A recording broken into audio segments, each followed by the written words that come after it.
We listen and we don't judge. I'm a recovering perfectionist. That's not a secret. I've said that many times here on the show before. And I say that I'm recovering because I'm not where I used to be, but I am not yet free of all of my perfectionist tendencies, you dig?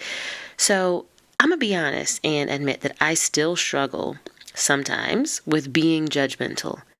And if you're a perfectionist, recovering or not, it might be a challenge for you too. And that's why this week's episode is about 2 different ways that being judgmental can show up for perfectionists.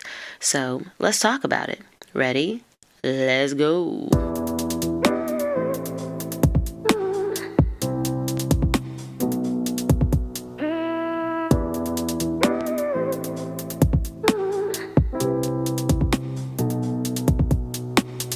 Good day, good people. Welcome back to episode 83 of the Life Edit Project podcast. I'm your favorite life coach and podcast host, Coach Elizabeth, and I am glad you are here.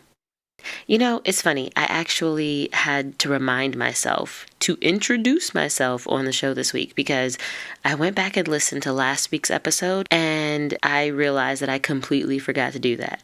I never said who I was. I never said the name of the show. I just started talking.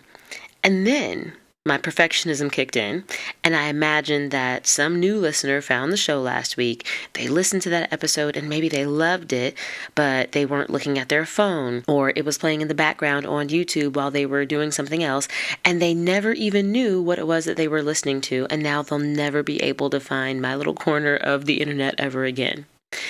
And I was judging myself so hard for making a rookie mistake, like not introducing myself, when I've got more than 80 podcast episodes under my belt.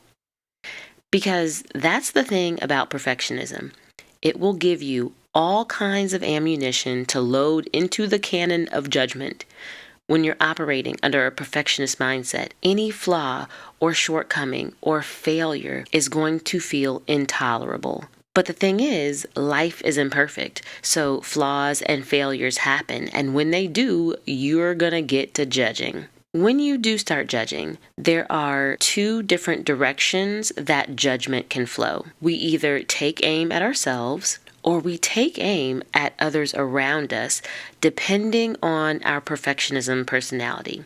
Now, you've heard me talk about perfectionism personalities several times on the show already, so I'm not going to go into detail about all of them today, but I do want to talk about how judgment shows up with 2 of them. So, for example, if you happen to be a performer perfectionist like me, you are more likely to judge yourself. And overperforming is one way that you try to avoid the shame that comes up when you experience judgment from yourself. So you strive for perfection, you fail, you judge yourself as a failure, and then you overcompensate for feeling like a failure by striving for perfection. And it becomes a vicious cycle that is fueled by judgment. And all of that judgment is pointed right back at yourself.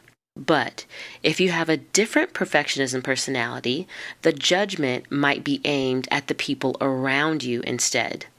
For example, if you are a puppeteer perfectionist, what some people might call a control freak, you're more likely to hold the people around you to perfectionist standards that are either impossible for them to meet or that you don't believe they're able to meet. And you judge them for not meeting those standards. And sometimes you judge them even in advance of an actual failure. In both of those instances, it's important to note that perfectionists do not enjoy the feeling of judgment. And it doesn't matter who the object of that judgment is, themselves or the people around them. Judgment is not fun. And that's why we as perfectionists tend to overcompensate and overcorrect with perfectionist behaviors, because we're trying to avoid and escape the judgment and all of the feelings of shame and isolation that come with that territory. It is a vicious cycle, y'all. But it is one that you can disrupt. You just have to be able to recognize the cycle And you need some tools to be able to handle it. You need some tools to be able to cope with the judgment. And you need some tools to be able to cultivate a different mindset, a different system of thoughts and beliefs to replace your perfectionist mindset. And I have good news. As a life coach, this is what I do. This is what I live for.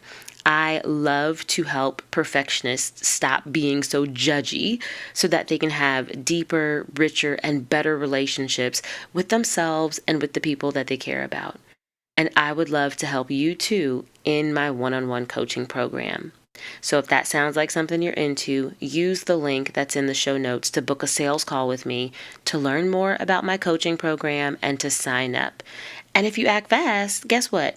We have time to get started before the new year even rolls around.